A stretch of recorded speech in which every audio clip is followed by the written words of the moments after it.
But what if they, since they're not going to occupy that 400 square feet, what if they just built a home 1,100 square feet? Well, they're on minimum lot sizes already, so then the builder loses money. How? You mean because they get that extra 400 square feet? Because, yeah, they're still paying for the same amount for the land. I know, but and now they're not getting that money. But again, if we're talking about affordability, we're talking about a price of a home. Mm-hmm. The price of a home is less at 1,100 square foot than it is at 15. Mm-hmm. Period. Yep. And the builder makes less money. Period. Of course, right? That's the other side of affordability. That's if you're talking capitalism at its finest, right? Mm-hmm. What they've done is they figured out a way for the homeowner to subsidize their mortgage if they want to rent that other piece, but it doesn't solve the affordability problem. Yeah, I mean they're selling. I mean they're selling it where they're at. I mean they definitely are. I mean they just raised their rates. Yeah. Anyway, I think we just have two different views. And by the way, 1,500 square foot brand new home is small. But I will say though that if at least in the Phoenix area, that if you're looking at new builds, they're way out. I mean, they're not in, your main part of town either, because there's just not A, room, and B, cost. So they are, and the further you go out, the cheaper and more affordable those homes are. Well, that's because of the land. Mm-hmm. So let me be clear on this, because we're a builder.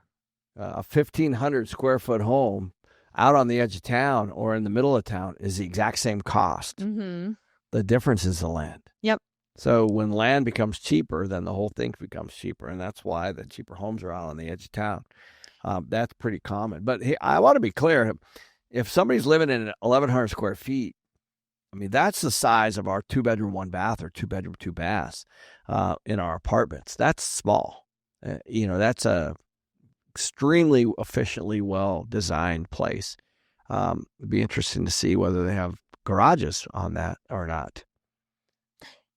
Yeah, there was a garage, and the ADU was attached to basically the entrance of the ADU was a separate entrance through the garage from this. I love that. So again, I guess the point of this is the market responding. Yeah, it is. And that was very unusual. I've never seen that. I haven't seen that either. I love that idea because ADUs are all over. And what they're doing is they're basically building a house hack. Mm-hmm. That's essentially, if you guys don't know what a house hack is, if you live in a home where there's a separate entrance and somebody can rent it from you, that could be however you want. It could be long-term rent, could be even an Airbnb.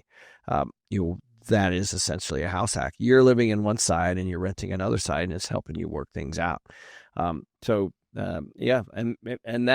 could be the new normal. If that could be a trend that's going to move forward. But I will tell you, 1,500 square foot brand new home, that's small compared to history, right? Because I think we're closer to in the low twos, right? The average brand new home that's being built is in the low twos, and this is my original point. When affordability starts to become a problem, then they shrink those things down. And what they've done is they've shrunk it down to 1,500, and they've carved out 400 for somebody else. So I can't imagine it getting much smaller than that. But just to be clear, those were the sizes of homes in the 1950s. So that's really, really interesting. But if you also look around other parts of the world, they tend to live in very small areas. And with the average first-time home buyer being now, 36 or so, they're very used to apartment life, which is smaller. And that's worth mentioning. The first-time home buyer in the 70s was 27, 28 years old, and now it's 10 years older. Mm-hmm. Like it's in the 36 to 37 years old.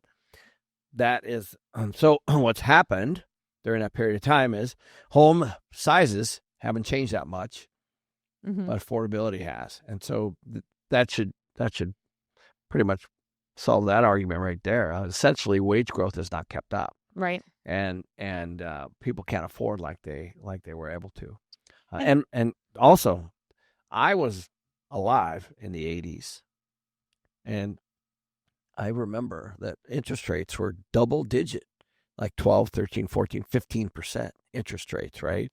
So people are bitching now and they're in sixes, but they were a lot more than, And so not only did you have higher interest rates, but you had the smaller places. So now you got smaller places, smaller interest rates, and it's almost 10 years more for the first-time home buyer. They're in their mid-30s. And I don't even know that that younger generation necessarily wants a bigger home. They definitely don't want the very big homes. They care more about location, and they care more about. Well, you bring up a heck of a point. Yeah. Part of that is the family.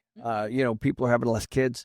The families have gotten smaller. That's for sure. And to your point, that actually does change. Again, the home builders are going to build based on what the demographics tell them, and there's a lot more people not getting married as quickly. There's a lot more people not driving. I remember at 16, I couldn't wait to get my driver's license. That's all moved, and also having a family has moved. So all of that changes the home ownership type and home ownership rate. But we're still at 133 million homeowners, right? That's a lot. Homeowner units. So that's the home ownership number right now in the U.S., 133 million. It's gone up from 127, which is in 2019. So I think what's interesting, though, is there's been a big shift.